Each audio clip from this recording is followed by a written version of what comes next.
Hello, everyone. I have the pleasure and privilege of talking with one of the most impressive men I've had the good fortune to meet in my travels and my investigations, the Honorable John Anderson, the former Deputy Prime Minister of Australia. He's a respected elder statesman, a sixth-generation farmer from northwest New South Wales. He studied history at university and led the National Party, Australia's rural political party, from 1999 to 2005. As Deputy Prime Minister, he partnered in one of the most successful governments in Australian history, overseeing enormous economic reform, tax modernization, and a string of budget surpluses, which are, in my experience, virtually unheard of, especially a string of them. These delivered an average annual GDP growth rate of 3.6%, restored Australia's AAA credit rating, and saw average household income increase by almost 70% between 1994 and 2008. Mr. Anderson has worked on numerous community service projects following his career in politics, and now hosts a video podcast, which has become the preeminent one of its kind in Australia. On retiring from Parliament, Mr. Anderson was saluted by figures on both sides of the political fence. Then Prime Minister John Howard said of him, "I have not met a person with greater integrity in public life." I had the pleasure of meeting Mr. Anderson in Australia when I was touring there, and that's exactly what struck me. And so I've done a couple of podcasts with John, and I thought we could concentrate on something tonight, discussing something tonight that I'm very ignorant about, like all of us perhaps, and about COVID and the response to the epidemic, the political response, and not only what the response has been, but perhaps what it should be and what the dangers of the response are. When I was thinking of who I would like to talk to about this, to explore it, I couldn't think of a better person than John Anderson because of his reputation, well-deserved reputation for integrity, his vast political experience, and also because, at least from the outside, it looks like the political responses to COVID in Australia have been quite extreme and caused a fair bit of trouble, justified though they perhaps may be. At least people make that argument. And so I thought we could dive into that terrible mess and see what we might conclude and bring everyone along for the ride. So thank you very much for agreeing to do this. And away we go. Jordan, thank you. It's terrific to be with you. I respect you enormously for the way you make us think, for the way you encourage people who are feeling discouraged, for your forbearance and the model you set when you're under attack, for not responding with fire, but rather calm reason. And above all, it's just terrific to see you up and about and again and active and looking well. Well, thank you very much. I have been feeling substantially better, thank God, and I'm hoping that will continue. And the problem with returning fire with fire, I suppose, is that you end up burning. And I've had enough of that, I would say. So it's best to try to calm things down if you can possibly manage it. And hopefully I'll have done that, at least to some degree, and might continue to do it. So we'll see. So what have you seen happening in Australia and the West? And what have you been thinking about this? Well, it's incredibly messy and hard to think your way through it all. And at the very bottom line, I don't want to sound like I'm smug, sort of has-been who knows it all and could have done it better. These are sobering times, and we've got to ask a lot of questions. I think my starting point, though, Jordan, would be to say, and this is our little mantra with my own video series, you can't get good public policy without a good debate. And there's a lot of elements to a good debate. You've got to have a decent level of understanding. You've got to ensure the debate's not truncated. You've got to ensure that everybody's involved. You've got to try and demystify it and depoliticise it. I think on all of those fronts, there have been severe failings internationally and in Australia. Australia's response has been quite unique, partly for historical reasons, partly for geographical reasons. partly because of the unusual nature of our federation, partly because the Australian people are surprisingly comfortable with a big state, with a lot of government involvement in their lives. We are, as I understand it, getting some quite even mocking press internationally at the moment for the nature of our lockdowns. They have been very severe, longer and more severe in Victoria and in Melbourne, our second largest city, I think, than anywhere apart from in Brazil, of all things. And I am concerned. I'm concerned about the balances that have emerged. I'm concerned about the misinformation, about the lack of ability for the Australian people to think through clearly. They started out trusting governments and medical authorities. That trust has been badly damaged. There's now an acceptance we can't go on like this.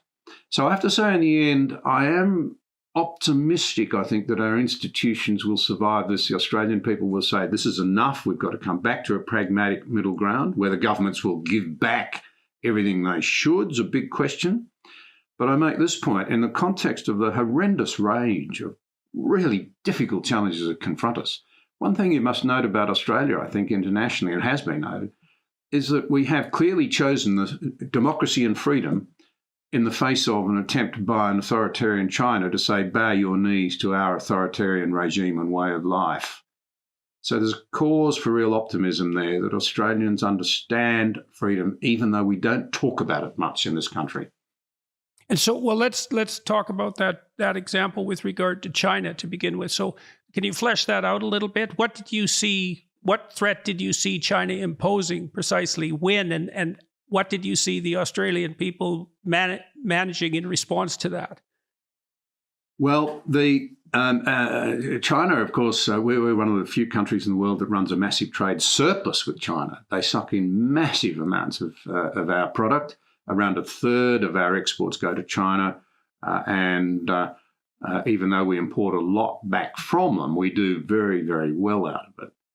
And now we have, I think, perhaps along with the rest of the world, assumed that with liberalisation in trade, with rising living standards, more opportunities for a Western-style life, liberalism would take over in China. We know that over the last 7 or 8 years, those hopes have been well and truly dashed. That is becoming a very authoritarian regime. And Australia called for a full and proper inquiry into COVID so that we could better understand it and cope with future pandemic threats more effectively. We certainly led a little with the chin, I'd have to say, on that one. The reaction from China was very unfriendly indeed, and ultimately they issued a list of 14 major grievances, and so that we have broken the relationship. No one will pick up the call in China at a senior level in response to our senior people. Canada's experienced a similar freezing out, but it's been very focused on Australia because we're in the region and because of that call for the COVID inquiry. Also, I think the other thing, and was listed in the 14 grievances, was our insistence that Huawei, we were the first country that said that the telecommunications giant should not be allowed to embed itself in our telecommunications system for security reasons. America followed, Europe, the rest of the world, slowly. And I think that's been a cause of real angst. But the point is that I think the Chinese thought we would bend quite quickly, and Australia hasn't. Notwithstanding the fact that, in common with other countries, you've seen a lot of business leaders saying, "Oh, don't go too far. This trade's important." But as Henry Kissinger put it, a little trade lost can always be recovered. Freedom lost is almost impossible to get back. Yeah, well, okay. So there's a number of conundrums that sort of emerge out of that because, you're making the case that the Australians have girded their loins, so to speak, in the face of an external political and economic threat, despite the fact that there might be relatively serious economic consequences to that. And so that will to maintain freedom and that fear of external, not fear precisely, but wariness of external authoritarianism, we still see that as alive and well. But we've seen throughout the West, and maybe it's exacerbated in the case of Australia, the willingness to dispense with civil liberties on the domestic front in the face of the pandemic threat. And I wonder first about the legality of such moves. It seems to me that if the lockdowns and the mandatory vaccination policies are in fact constitutionally valid in countries like Australia and Canada and perhaps the US and of course Europe, that our civil liberties aren't very well protected at all. And then I also wonder what would happen to us, what will happen to us, broadly speaking, when the next influenza pandemic sweeps through. Like now that we've established lockdowns as acceptable, what level of threat justifies their imposition? How serious does it have to be? Like, and these are, so then I worry about the lockdowns and certainly about the ethics of the mandatory vaccination campaign. Now, I'm vaccinated twice, and my wife is as well, although I have family members who have refused it. And so the division that you see politically and philosophically runs through my family. And I'm not claiming any moral superiority in the fact that I got vaccinated. There are a variety of reasons for it, and I won't go into them. But I'm sympathetic to those who are leery of the mandatory vaccination as policy or the vaccinations per se because they have health objections or ethical objections. And so, well, that's sort of my domain of concern. And so I'm wondering how it appears to you. Well, I've been doing a lot of thinking about it, and I offer these as thoughts only. I think it's, and there's so many of them, Jordan, I hardly know where to start. But I think the first thing I'd say is that in a democracy, we do enter into a contract, if you like, a compact, in which we say we'll surrender those rights, but hopefully no more than those rights, which are necessary to secure the rights and freedoms of others. And that may from time to time vary. That's a logical conclusion. So if you think of, as a friend of mine pointed out here the other day, think of the Blitz during the darkest days of the Second World War in Britain. I think the social contract, if you like, was strong enough for people to accept that you had to make sure there was no light escaping from your house at night. You had to have black curtains drawn so there was no light, so the Luftwaffe pilots couldn't see London and you and your neighbours were safe. And it was accepted that the police would have the right to barge into your house and say there's a chink of light showing there, cover it up. And you had no right of conscientious objection almost to that. That was an extreme example. So we're talking proportionality here. It's important to note, of course, that if you follow it through to its logical extent, well before the war technically ended, the British people said, right, we've been through this terrible disaster, we want our freedoms back. And they actually voted Winston Churchill out of office. I see that as a strong declaration. This crisis is over. We have accepted unbelievably punitive measures, restricted our freedoms, placed ourselves at great risk. It's over. We now want to normalise. Then you come right back to the situation that we're now fronting. Well, the legal implications are massive in this country. I've just literally learnt from my news service here in Australia that President Biden has decided that all companies in America who employ more than 100 people must ensure that all their workforce is vaccinated. That's 80 million Americans, compulsory. The companies must do that. Sorry? You said that that's the company's responsibility to ensure that. So does that mean that the decision about what healthcare is appropriate has now been ceded by the U.S. government to corporate interests? And where the hell is that going to end precisely? I mean, COVID is a nasty illness, but it's not as bad as it could be by any stretch of the imagination. And it's some multiple worse than a bad flu epidemic, but it's in the same general ballpark. And so these precedents are being established at an unprecedented rate. And there's a principle underneath it, which is, well, you can't be too safe. And the answer to that is, or the rejoinder to that is, that may be true, but don't be so sure that the policies that are put in hypothetically to ensure your safety are going to have that effect and no others. And so, and I know there's a professor in Canada who's, and I only know the edges of this story. She's a professor of ethics, and she has been questioning the mandatory vaccination policy on Nuremberg grounds, essentially, that it's a violation of that enforced medical treatment, the idea that medical treatment can be enforced by the state. In one of our provinces, there were no exceptions, no religious exceptions, no exceptions for health reasons, no exceptions, period. It's like, okay, but where does that end? Like, what is it? I do all sorts of things that are hypothetically dangerous to other people, like drive, for example, which I suspect is far more dangerous than COVID. And yet I'm allowed to do that. We're setting a very strange precedent here. And that's a hell of a law that's just been passed. So, yeah, well, you and I are not Americans, so we look at America and think of it as a very litigious country. I would imagine the president has just opened up endless disputes, endless at every level, from social media meltdown right through to challenges right through to the Supreme Court. Mm-hmm. And you raised the issue of what is legal and what is not. Now, that varies a bit from country to country, I would imagine.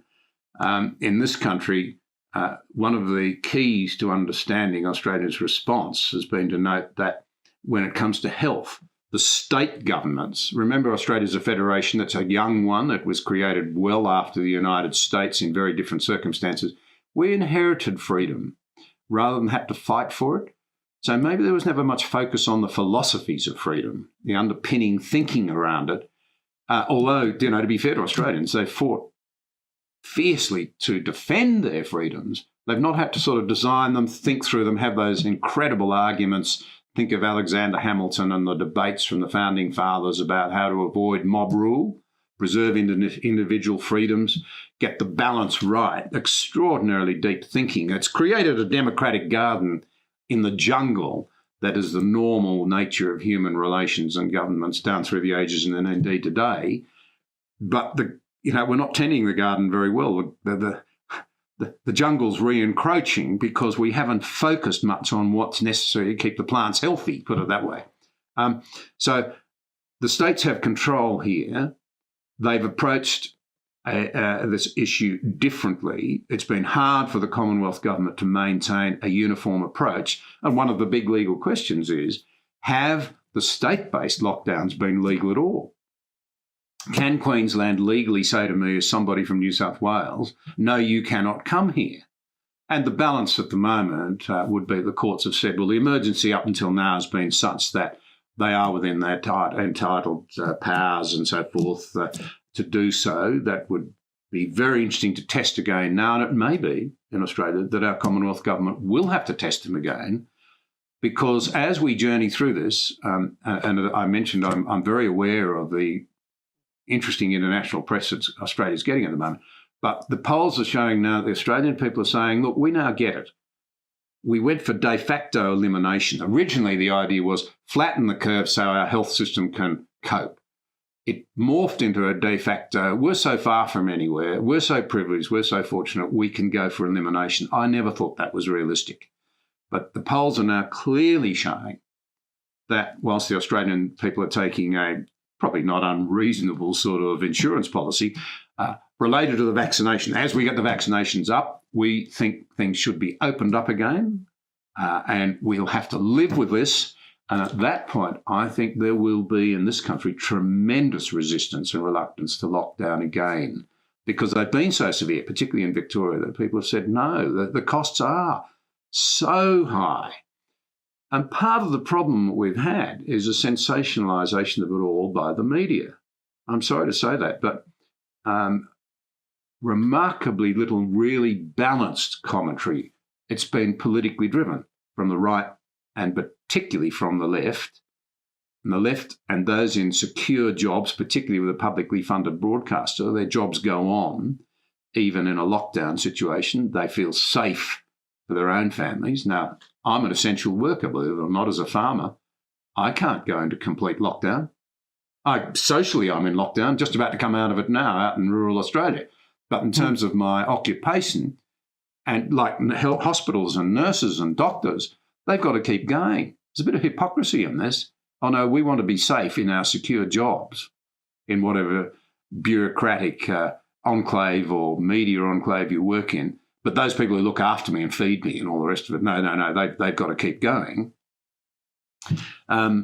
pulling all of this together, I think it will be very difficult after this, frankly, for Australian governments to introduce lockdowns again without very sound reasons. So there's a building awareness we're going to have to live with this. And I think there's a building, it's quite strong. You can feel it, and it's reflected in the polls. And it will be a payout on governments, I think, state governments as well as the Commonwealth, if they ignore the feeling that this has gone too far in the future. And so we've got two state governments that are holding out. They're still effectively saying we can eliminate this, which I think is nuts. And I think their people will ultimately realise that as well. So a bundle of issues in there, but a rising awareness that there's been a lot of emotion and a lack of balance. It now emerges that the mental health crisis amongst young people in Victoria is really serious and has not been given proper weighting in the debate, nor is the economic impact and the fact that we are using our children's money to prop businesses up. No country has blown out its public debt in percentage terms as quickly, I don't think, as Australia has. Mind you, we had a very low debt basis because of certain past governments to begin with, and even after this, our debt to GDP ratios will be relatively manageable by international standards, but the trend lines are not good, and we are borrowing from our children. This is our children's money. Right. Well, yes. So we need to talk very seriously, all of us, about the cost of the safety, because the cost isn't safe, right? So we're taking one risk to prevent another. And so it's always a matter of balance of risk. There isn't a pathway to safety through all of this. And so I'm also concerned, like, to make the vaccines mandatory is going to do, and to punish people who refuse them for whatever reason they refuse them, is, it seems to me that it's a sign of the failure of the vaccination arguments, essentially. So that if you haven't made the arguments credible enough to convince the percentage of people that you think should be vaccinated to be vaccinated, then that's a failure of your argument. And then to move to use political force and police force, for that matter, obviously, to insist is only going to increase the distrust that's driving the resistance to the vaccines to begin with. You know, you spoke at the beginning of people's decrease in trust in the medical establishment, so to speak, and also in the political establishment. When those systems resort to force to impose their view of what the proper pathway is to safety, that's going to produce a long-term, permanent, serious damage in the credibility of those institutions. And that's going to have a tremendous cost in terms of health as well. So I don't understand. So, and then I've been trying to think through a solution. So in Canada, we have a fairly high percentage of people that have been dually vaccinated. And it seems to me that the appropriate approach is something like for the governments to say very honestly and carefully to people, we've made the vaccines as available as possible to all of you. There's nothing standing in your way but your own choice that's preventing you from being vaccinated. As a consequence, we're going to reopen our country radically on this date. And then your destiny is in your hands, as it should be. And it seems to me that hoping that the vaccination rates are going to exceed 90%, I think that's a high-end estimate, and I might be wrong about that, is a pipe dream. Too much force is going to have to be applied to people to get them to do that, and many people will just not do it. And then what are we going to do with those people? Are they now pariahs? Are they now criminals? And if they are, because it's going to be a big chunk of the population, how exactly are we going to deal with that? So I see that we're in danger of exchanging the possibility of pandemic damage with the certainty of the danger of authoritarian imposition. So, that's, I'd like you to respond to that, I guess, and tell me what you, that's what I think the policy should be, is that we have the vaccines, that they may not be as accessible in Australia yet as they are in Canada. We have plenty of vaccines in Canada. It's like, I think the government and the health authorities would be much more credible if they said, look, we really think these vaccines work, but we're not in the business of forcing them on you. You can make that choice. We've done what we could to provide them for you, and now it's in your hands. And is that a stupid idea? Like, because I don't know, but I'm not impressed by this creeping authoritarianism in the name of public safety. I just can't see that that's going to go well. I think it's going to cause more damage than it's going to do good. Yeah, well, I think it comes back to this initial proposition, I think, that the quality of the debate is critical to getting good outcomes. And the quality of the debate, in many ways, has been very badly interrupted. So we had an unbelievable situation in Australia where we had some quite senior people saying AstraZeneca was dangerous because of blood clots. In fact, you're infinitely less likely to get a blood clot from AstraZeneca than a girl on the pill. So we're going to say, well, girls on the pill should come off the pill. I mean, because there's a danger of blood clots. Well, we're not going to say that. But we had some quite senior people driving that. And yet in Britain, of course, the lady, co-inventor and developer of the product, a lovely lady whose name escapes me at the moment, went to Wimbledon and they gave her a standing ovation. And people were saying, well, if she came to Australia, we'd probably send her to our equivalent of Siberia. The different responses are extraordinary. Who's right? Now we have one of our leading medical experts who was one of those casting doubt on it, saying that perhaps it's the best one of all. So you're getting this confusing advice. How are people meant to find their way through that? And that feeds into your narrative, and I think into mine. The quality of public debate becomes very important. I just wonder what on earth's going to happen in America now. It'll be very interesting to watch as we speak, if I understand the news correctly, that 80 million Americans are going to be told you will have a vaccination. Now, this is the land of Hacksaw Ridge. Good luck with that. Yeah. That'll be another war on drugs. Like that's not implementable, as far as I can tell. And in the U.S. in particular, I mean, the people there who are anti-COVID vaccination, they're not doing this trivially. Like, they're committed to it, and the Americans can get committed to something like no one else.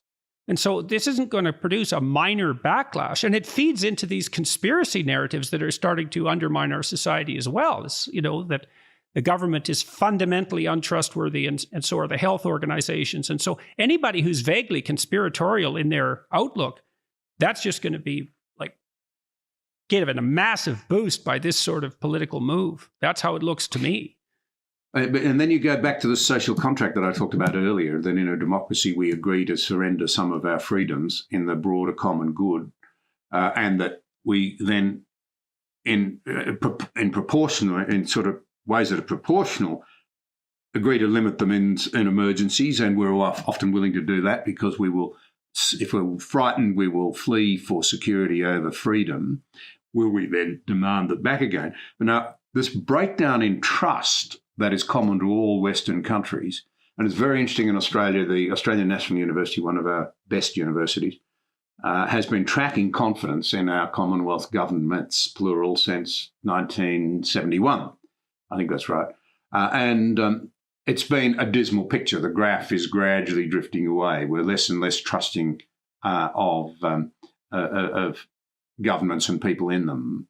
Although, funnily enough, Australians, I think, are still quite sort of ideologically friendly towards government. They're very cynical about politicians. That's what's happened there. There's a bit of a disconnect there.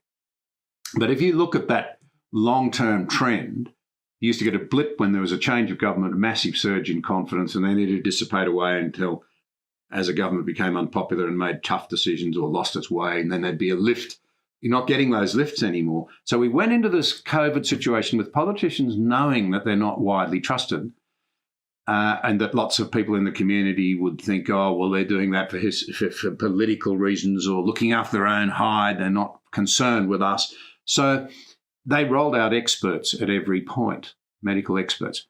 Now, we have wonderful medical services in this country, and I do not want to sound unnecessarily critical. However, of course, they focused very heavily on saving lives. That's their job. And so they gave advice all the time that was designed to save every life possible. I mean, it's extraordinary. We got to the end of last year, I think we're in a population 25 million, only 810 people had died of COVID. But it meant that the Australian people, how are they meant to get adequate information when they're only getting one side of the debate? There's nothing about the payoffs. What will it mean for mental health? The suicide unit at the University of Sydney estimated at one stage that the suicide rate would increase threefold, and that increase would be vastly higher than, as I understand it, than the number of people who'd lose their lives to COVID. Remarkably little attention paid to the realities that the people who were being badly affected were in certain age cohorts and often had medical problems, comorbidities. In fact, an average of 4 amongst the people who have died, as I understand it, and right, those and are I uncomfortable things. That very frequently, and I may be wrong about this, I'm about perhaps as ignorant as the average person in this domain, and that might be just right for this conversation in some sense. But I also, with regards to the death statistics, is it the case that no matter what the pre-existing condition was, if the person was positive for COVID and they died, the death is attributed to COVID? And that makes the basic statistics upon which all these decisions are being made, well, questionable. I'm not saying that it's wrong, but it's certainly questionable. Can we trust the death rate statistics? Do we actually know how dangerous this illness is? Now, people look at such markers as excess mortality over a given time period, and that seems to me to be more reliable. But it's not unreasonable to ask these questions, and that's partly your point about the necessity of debate, and that opens up a broader issue too, about how those sorts of debates should be conducted. And I can't help but think that it's going to become incumbent upon our political leaders to use the kind of platform that you and I are using right now and actually talk to people. Yeah. That's never really been possible, right? Yeah, I think that's important, because part of what's happened, I don't want to sound overly critical of our health officers and what have you, many of whom I have a high regard for, some of whom I think have bought into the sensationalism, but keeping in mind that their job is to present the medical side. But then a magnificent health service of the sort that we enjoy in Australia, people are cynical about it, but by international standards, it's pretty darn good. It costs a lot of money. What are we going to do if we can't afford those intensive care beds in the future? That depends on a prosperous society. Our children are going to inherit a vastly larger debt. They will not be as prosperous. And we know from the research that they're quite distraught about this, quite despondent. They're wondering whether Australians are very aware that our economy has been blown off course. It's been magnificent and it's held us in incredible stead, and that's why we've been able to spend a lot of money on insulating people. It's an irony, isn't it? Governments shut economies down deliberately and knowingly, and then try to put the system on life support by pumping money in directly. And Australia's been able to do a great deal of that because of its economic strength in the past. But we're dissipating it away at a very time when we face other huge challenges. The demand that we do more on climate, which will cost money. The reality that Australia will have to spend more than 2% on GDP on defence. We're going to have to. There are a whole range of other things that we're going to spend money on that must be fed into the debate as well, so that people can make informed decisions. And this has been a big part of the problem. Politicians have had to say, listen to the experts because they know they won't be trusted. Whereas in reality, if the system was working properly, people would be saying, we put the politicians there to balance these things and to lead us through it. So they can say, here are the real dangers of COVID that we know about. And along comes Delta, to be fair, and that makes it even harder. It's different and it affects more people and it's more contagious. But here are the realities on the health side. Here are the trade-offs in economic terms. Here are the trade-offs in terms of the education of our children. Here are the trade-offs in terms of depression and anxiety and self-harm. The right way through this is such and such a road. But that's not what's been fed to the populace. It's save every life lost. Well, of course it's a tragedy. But then there's another reality and that is that the delayed diagnoses of other illnesses as we've tried to keep our hospitals free and declog the system, and delayed operations on cancer and so forth, over time we'll realise that there were real trade-offs within health as well. And the job of my point is that we actually elect politicians to guide us through this on the best available information, but when trust is broken down in the compact, it's very hard to get that right. And part of what's happened here is that politicians have had to say, we're taking medical advice. Sometimes they don't tell us what that was, by the way, rather than we're balancing that with all of these other factors, and I'm putting it before you, the people I lead, on behalf of the government. Hard to do that when trust is broken down, and we all know how important that is to relationships in the end.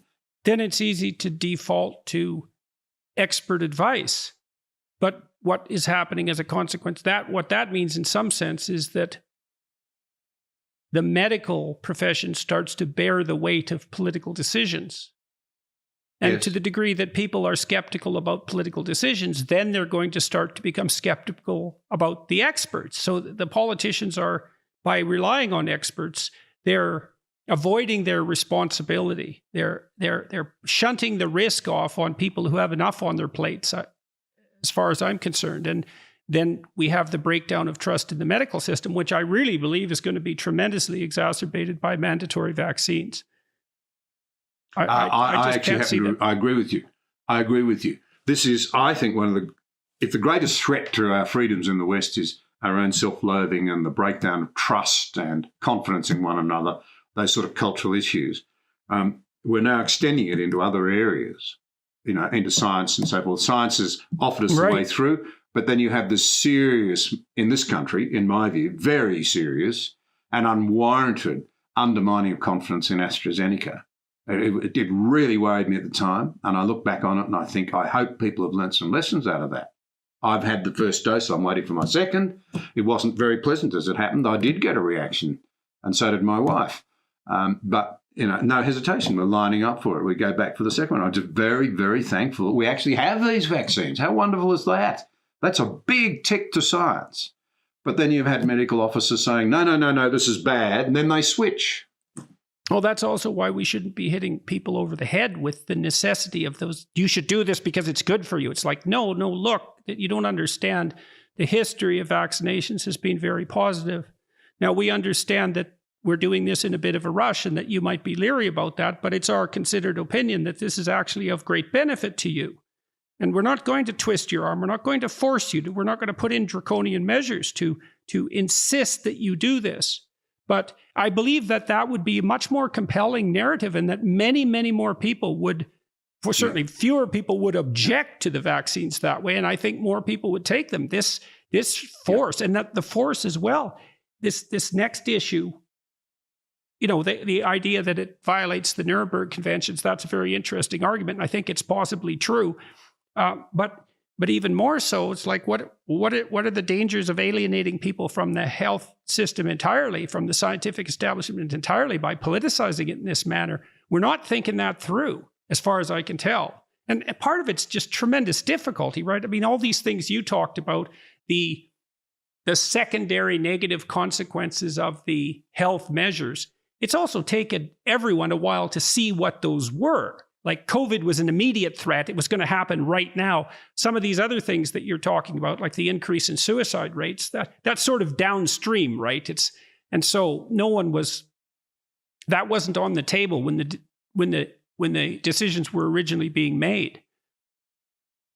No, and to be fair to policymakers, we've always got to be fair in these things. No one saw the nature of the second sort of round of mutant variants, and there would be more of them, and that's worrying in itself. So we don't quite know what we're facing. But I did want to pick up on something that I think is critically important. Two things that you said. Firstly, leadership here is that appeal to reason and to a sense of responsibility to yourself and your neighbour. So I buy that completely, and I would argue again that it's been undermined by this reliance on experts. No matter how highly you think of the experts, they're not the people we elect to lead us. If you see what I'm driving at. They should advise leaders, leaders should lead. And that's been a problem across the West because of the breakdown of trust in our leadership. It shot through the roof when it looked as though we could eliminate this thing in Australia. Governments were immensely popular one very incompetent state government was re-elected because there was a perception that they'd kept their people safe. And it didn't deserve to be re-elected by any stretch of the imagination. And I think I'm a reasonable judge of those things. On all the broad indicators, they had not served their state well. But the other point that you raised that I think is so important, I'm always struck by Hacksaw Ridge, the film that Mel Gibson put together. Now, it's about conscientious objection. Now, you stop and think about this for a moment. Proportionality.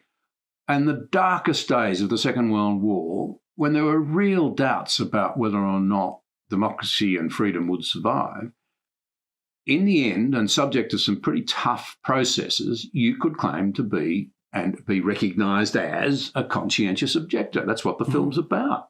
Mm-hmm.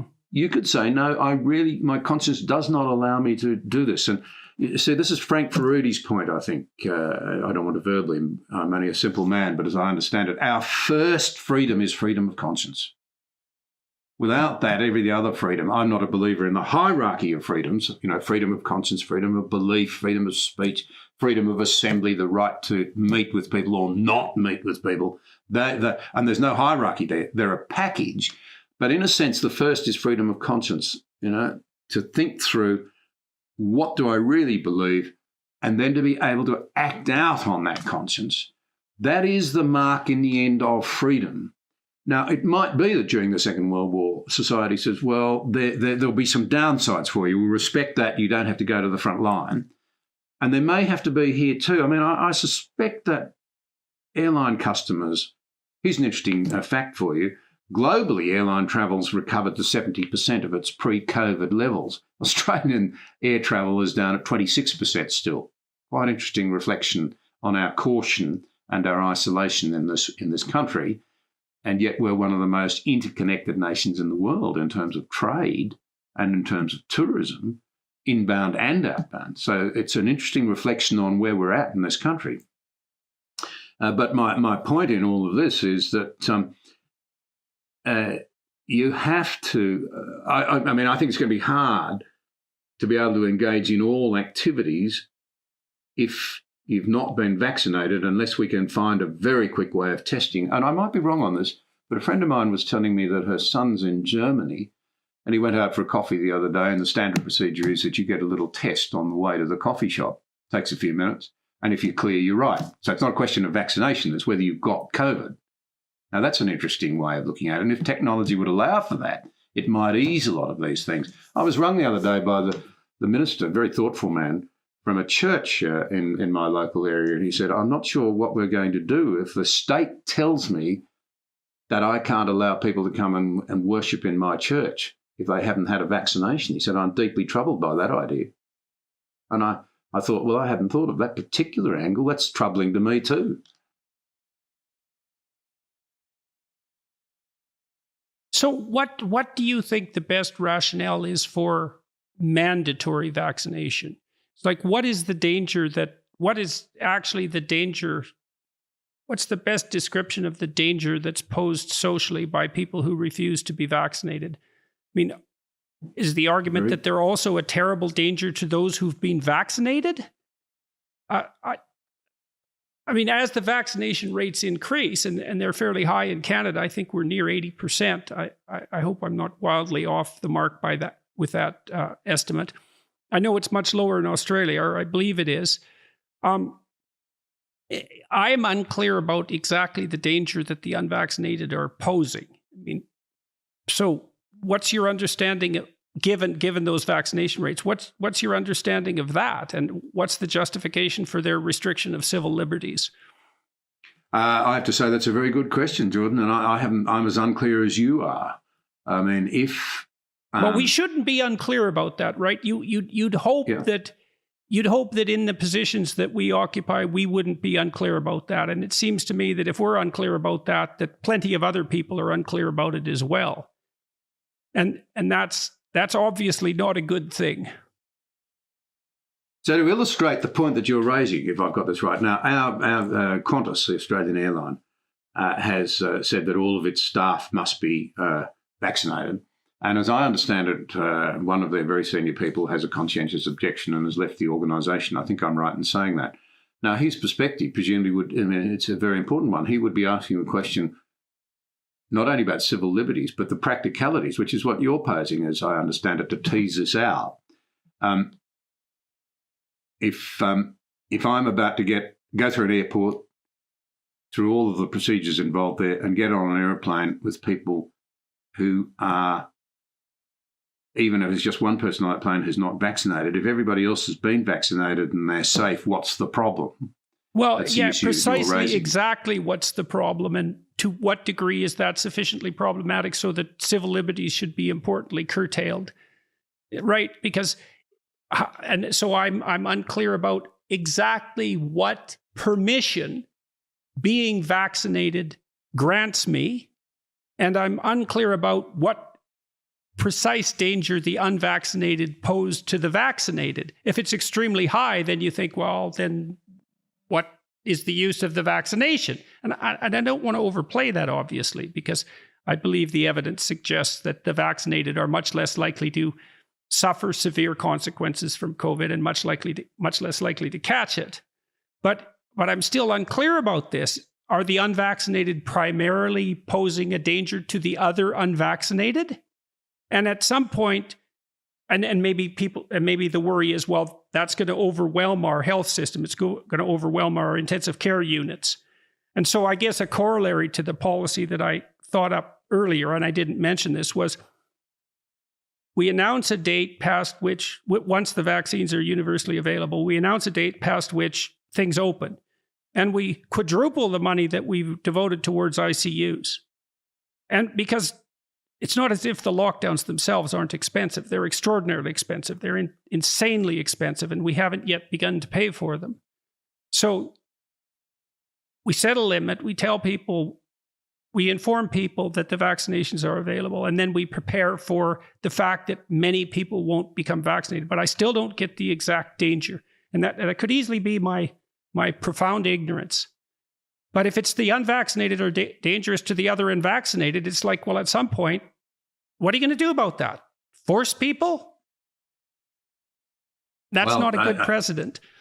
Two thoughts come to mind. One is that one of the things that policymakers would have to take into account, I'd imagine, is the emergence of new variants, more contagious, more dangerous, resistant to the vaccines, and spreading those very quickly. There may be dangers in there that have to be thought through.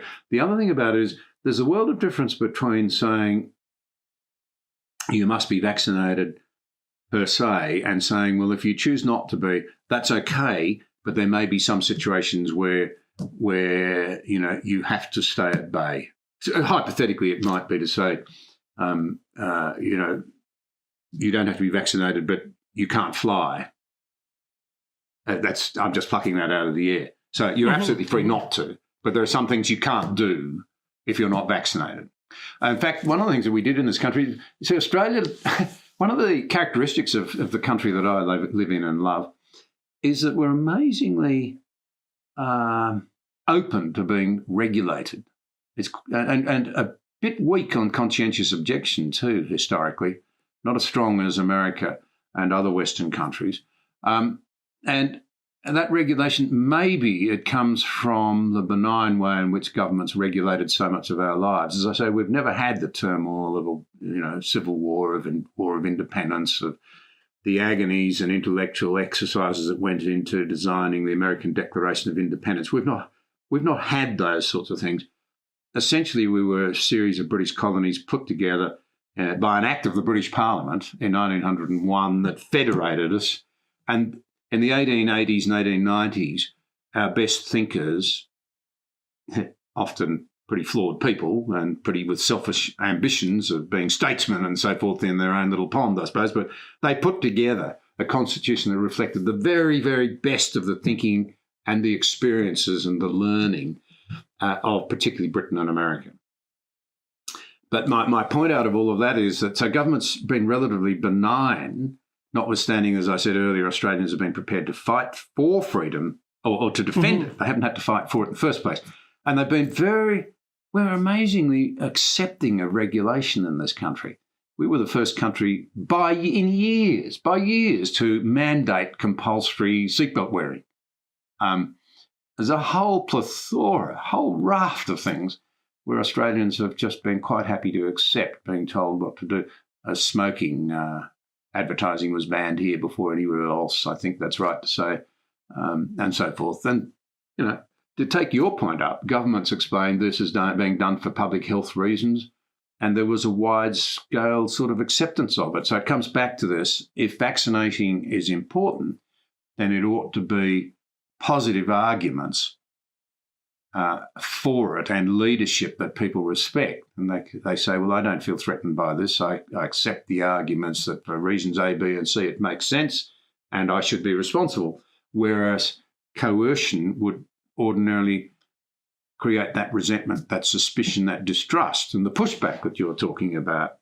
So that's why the recognition of conscientious objection, I think, is so critical to the maintenance of freedom in any genuinely free society that wants to, if you like, persuade people of the value of freedom. Well, there's some thoughts perhaps on to it. persuade people to become vaccinated, for that matter. I don't know what these new regulations in the U.S. are what kind of response they're going to produce, but I can't imagine that it's going to do anything but exacerbate the tension between the left and the right that already exists in that country, and that is severe enough to be somewhat destabilizing already. We're going to introduce vaccine passports in my home province in Ontario, despite the fact that there's a Conservative government in power at the moment. And there won't be as much of a reaction to that in Canada as there will be in the US to similar measures. But it just seems to me that default to force is an admission that the argumentation has been stunningly inadequate. And instead of addressing the problem of the inadequate argumentation, the shortcut is, well, those people are too stupid to know what's good for them. And so and for the sake of everyone else's well-being, it's justifiable to force them. That might even be okay if it was going to produce the results that are intended. But I don't think it's going to. I think it's going to produce a kickback that will make things worse on the vaccination front rather than better. And we might ask ourselves, too, is like, part of the reason the US has given up on the war on drugs is because it was unenforceable. You had to push the state so far in a police state direction to stop people from using substances like marijuana that everyone eventually just said, look, man, it's just the cure is worse than the disease. And well, that's the danger that we're facing, I would say. And it's always the case with policy. I understand that the cure can be worse than the disease, but reasonable people can certainly make that argument that there's tremendous danger in making an active, invasive medical procedure mandatory. There's terrible danger from a precedent perspective. Because what if it does turn out, for example, that one of these vaccines has unforeseen long-term consequences? And it's been given to hundreds of millions of people. Yeah, and we could I be wrong understand about medically. that.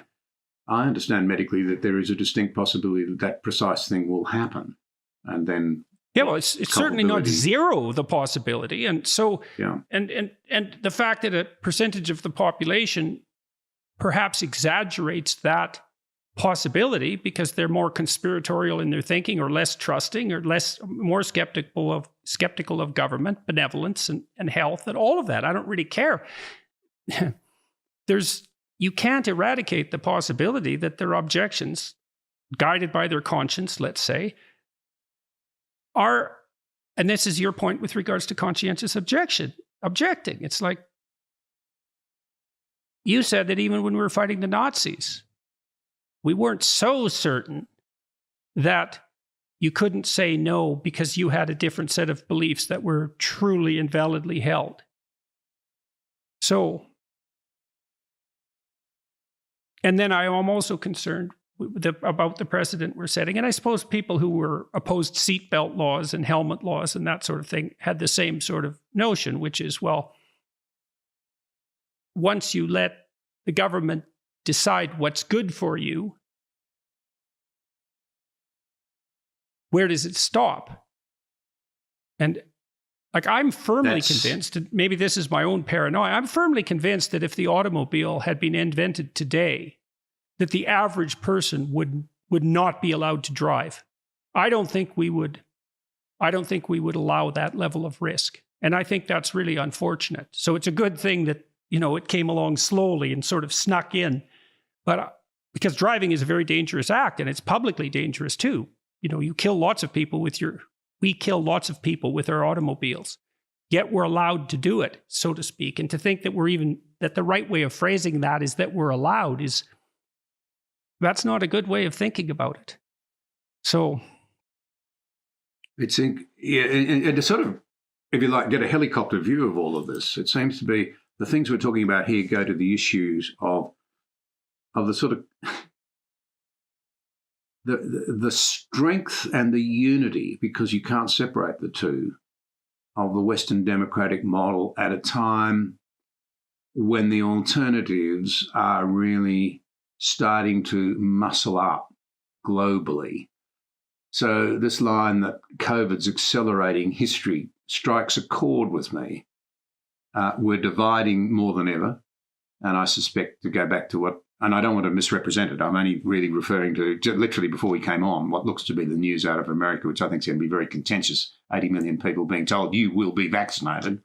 These sorts of divisions, this polarisation, this tribalisation, this lack of confidence in ourselves and our institutions, at a time when the world's looking more like the 19th century with multiple power centres, many of them very hostile to democracy, to America in particular, that see places like Canada and Australia as surrogate states of that sort of the great Satan America. None of this fills me with a great deal of confidence that we will even recognise the freedoms that we have now and the societies we live in another 4 or 5 generations, another 4 or 5 decades. I say that because of where we are geographically, I suppose, in this region here. We're a long way.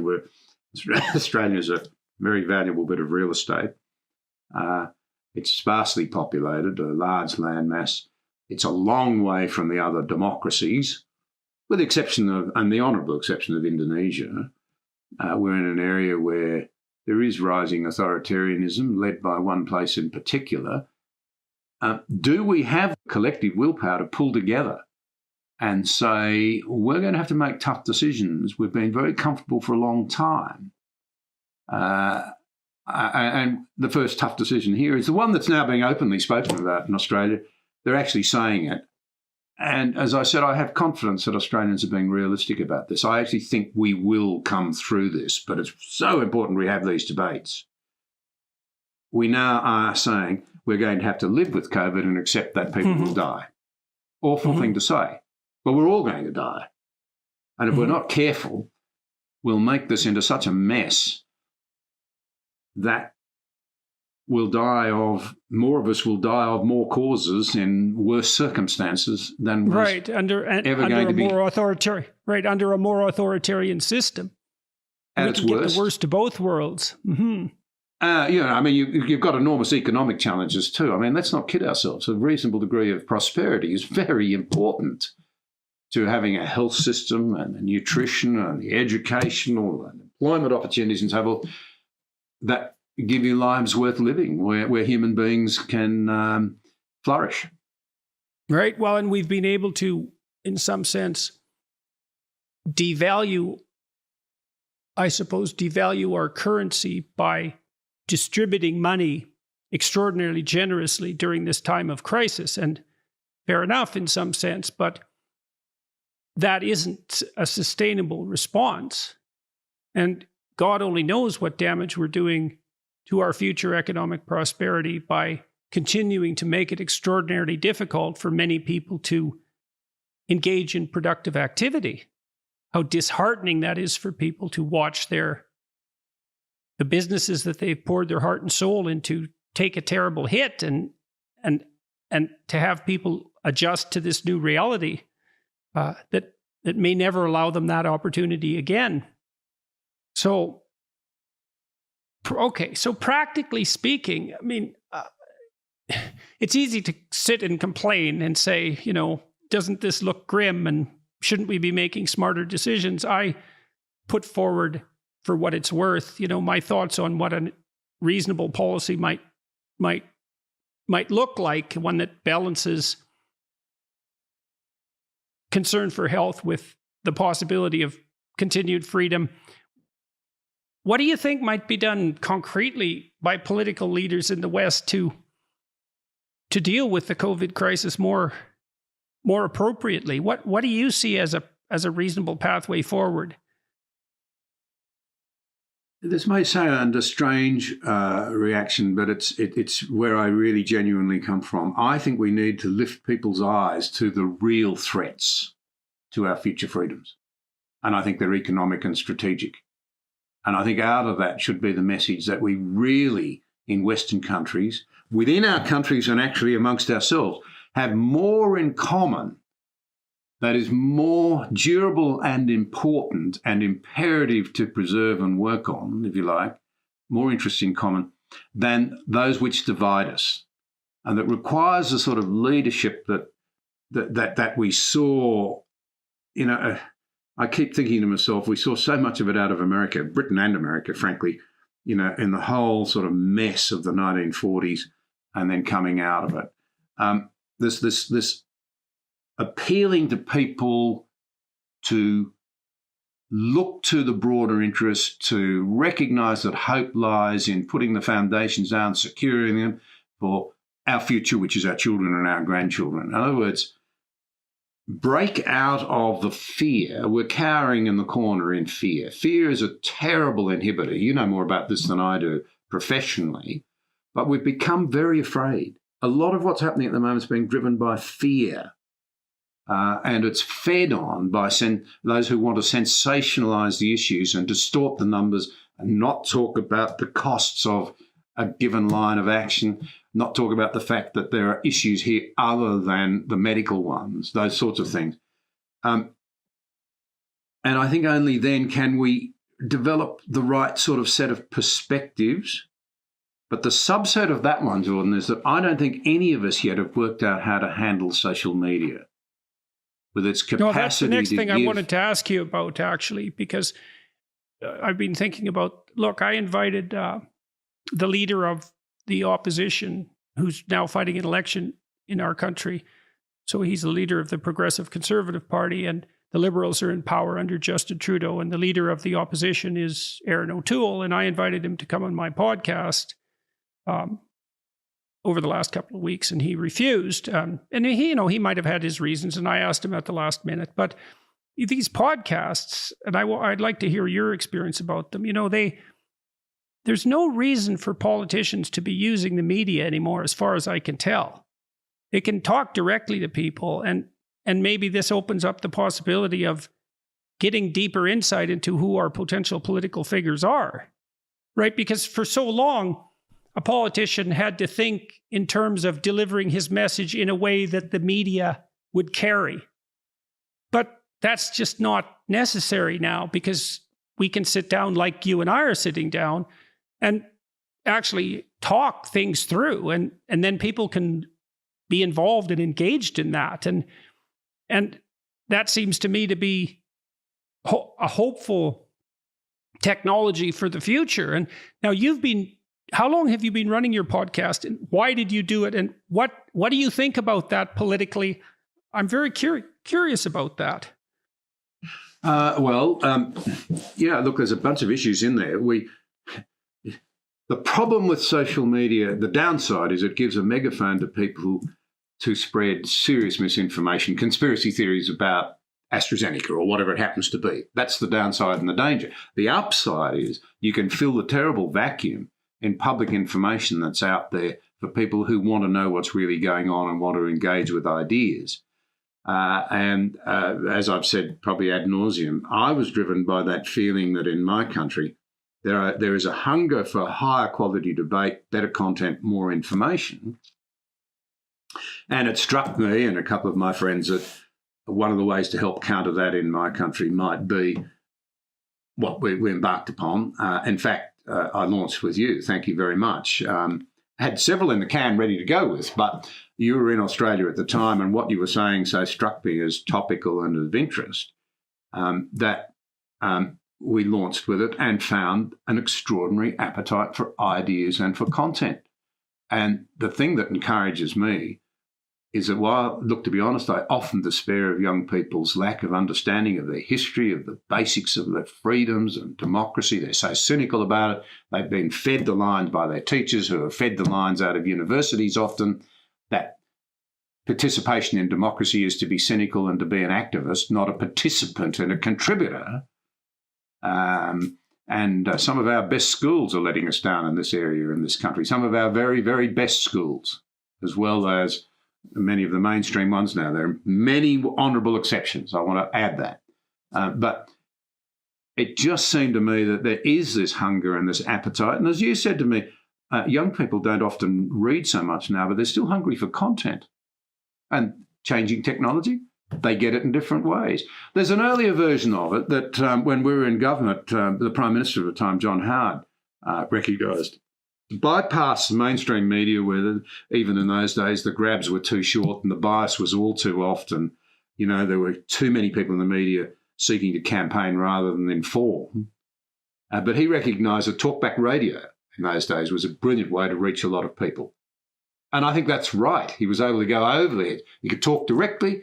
He could find hosts who would let him get his message out, even though some of them might have interrupted a bit. He could still connect with people, and that was important. How do you do that now, the way you and I are doing it?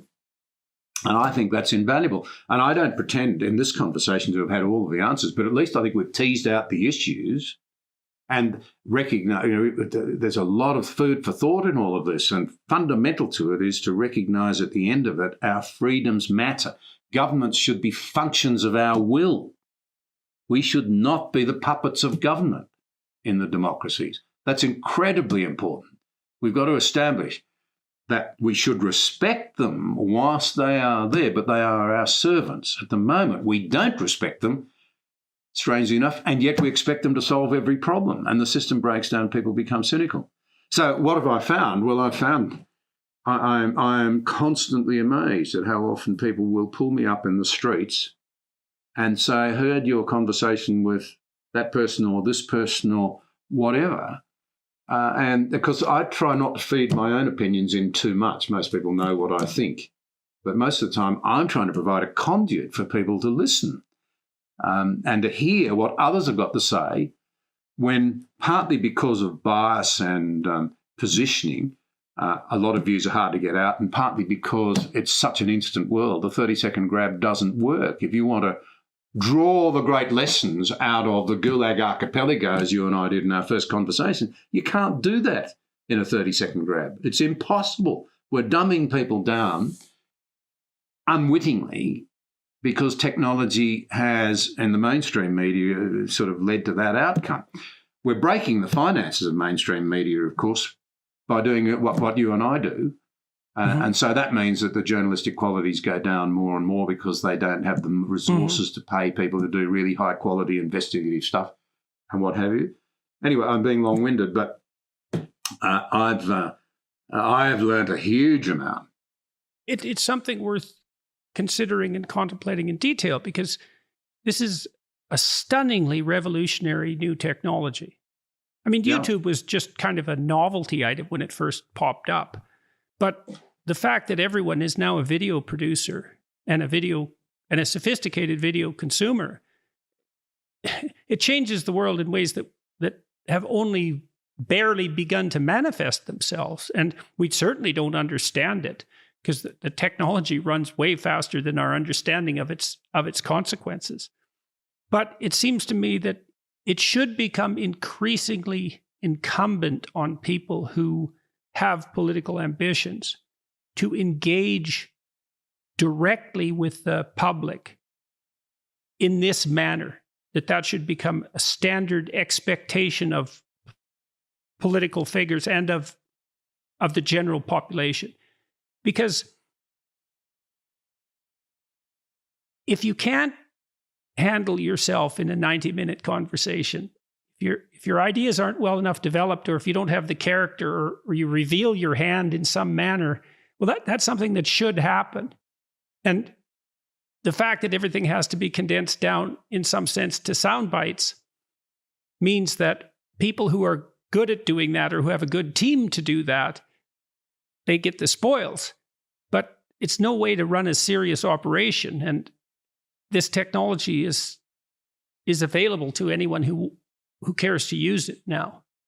So what have you seen? What do you understand, the understanding of political figures in Australia with regards to social media? Like, do they understand the significance of its existence, the potential that it has? Some do. Some do. Some set up massive cynical exercises to try and control social media, to participate in, and set up movements, come with me sort of stuff, where it's all spin and it plays on the sort of hashtag type stuff.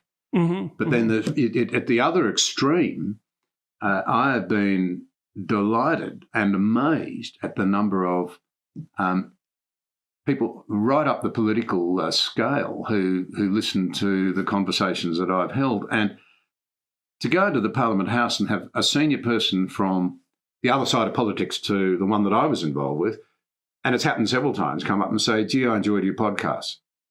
That is gold to me. And then to know that there are several cabinet ministers who often tap in, particularly if I talk about defence, or if I talk about the sorts of things that you and I talk about.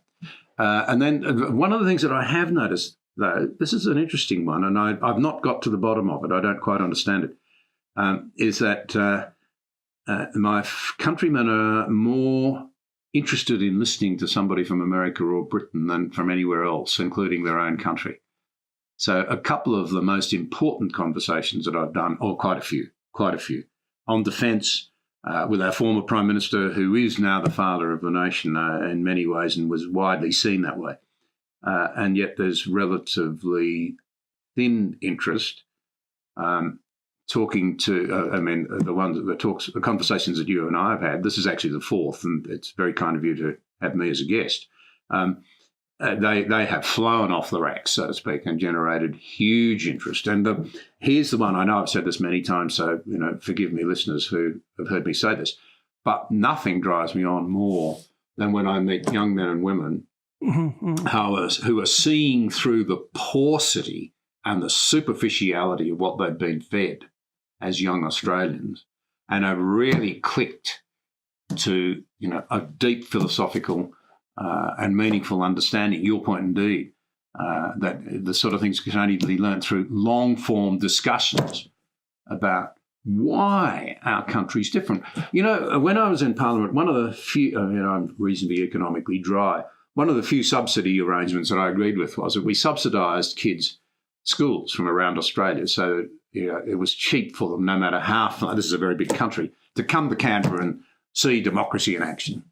And I always used to look forward to meeting with them. It was always fascinating.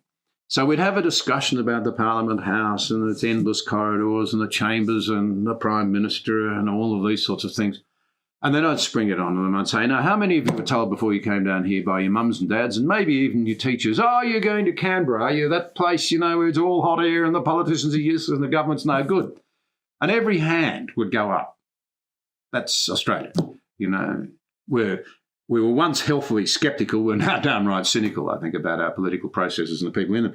But if you then said to them, OK, so if the government's making a mess of it, you name me a country that you'd like to live in preference to Australia.